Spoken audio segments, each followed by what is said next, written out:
Video ini hanya curhat soal bagaimana rasanya masih melanjutkan persidangan. Tentu kalau dibilang yang lebih sulit adalah kawan-kawan yang masih di dalam. Ada Surya CS, Taufikul, Yusuf Maulana, kawan-kawan yang masih menjalani persidangan bahkan ketika peristiwanya sudah tahun yang lalu terjadi. Yang kawan-kawan di Serang juga. Namun sebagai tahanan politik, aku aku merasa cukup beruntung karena menjadi orang yang bisa keluar duluan dari penjara daripada yang lain, karena eksepsi saya diterima. Proud of tim advokasi untuk demokrasi karena sudah mengusahakan hal itu. Dan sekarang setelah saya keluar dari bulan Januari, maka sudah 5 bulan atau 4 bulan lah, saya masih menjalani persidangan, dan baru setengahnya yang persidangan yang di Patex, dan yang satu sedang dikasasi ke Mahkamah Agung yang penghasutan.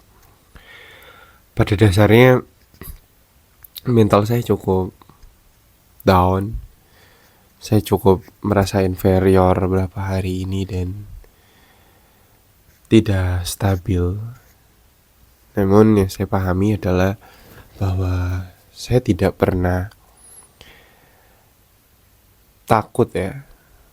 Saya takut sebenarnya menghadapinya, tapi saya tidak pernah ingin untuk tidak berani datang ke persidangan, dan saya selalu datang.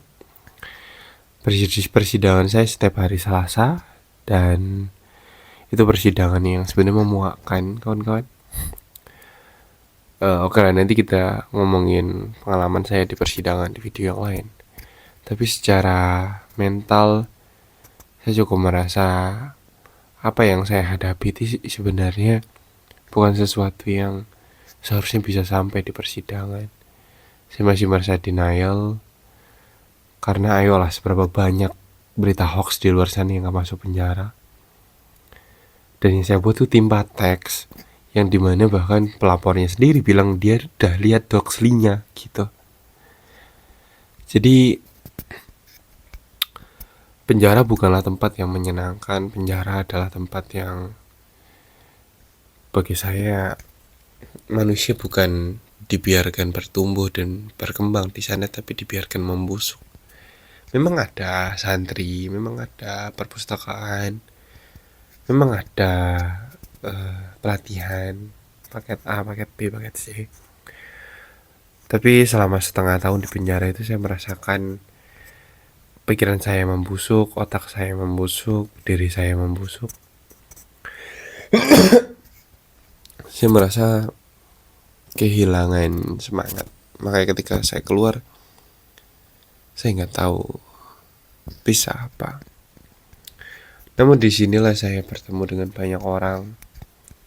Saya bertemu dengan kawan-kawan Hana, Arifin, Raja yang setia membantu saya untuk menyelesaikan masa studi saya, ataupun kekasih saya, sesuai yang gak pernah ninggalin saya.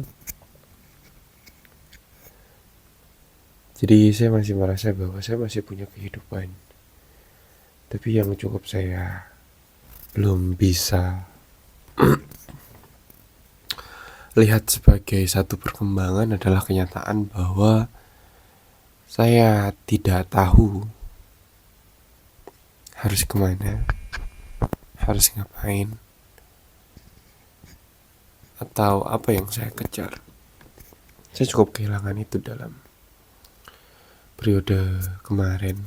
Sebenarnya tidak satu periode aja, tapi dari 2025 saya cukup kehilangan makna untuk kemudian passionate untuk mengejar sesuatu. Namun saya memahami bahwa dan belajar banyak.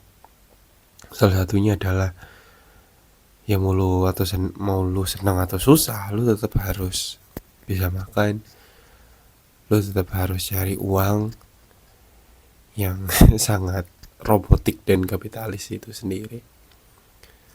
Namun saya memahami bahwa sudah banyak saya berhutang ke orang lain dan nggak bisa buat terus kayak gini. Saya masih belum tahu mau ngapain, tapi yang jelas saya bakal selesaikan persidangan untuk sekarang, wisuda. Dua tahapan itu harus saya lalui untuk saya kemudian bisa berkata bahwa saya mau lari ke sini. Politik, I don't know. Buka lahan kebun mungkin, sawit, I don't know. Atau bertani sayuran, saya juga nggak tahu. Yang jelas saya bakal tetap jalani hidup. Saya nggak tahu poin video ini apa, karena saya mau nyoba buat video aja. Tapi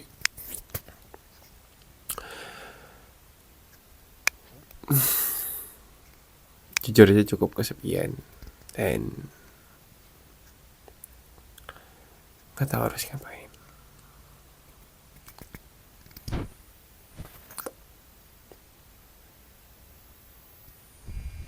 Aku nggak tahu ada yang nonton sama detik ini atau enggak, tapi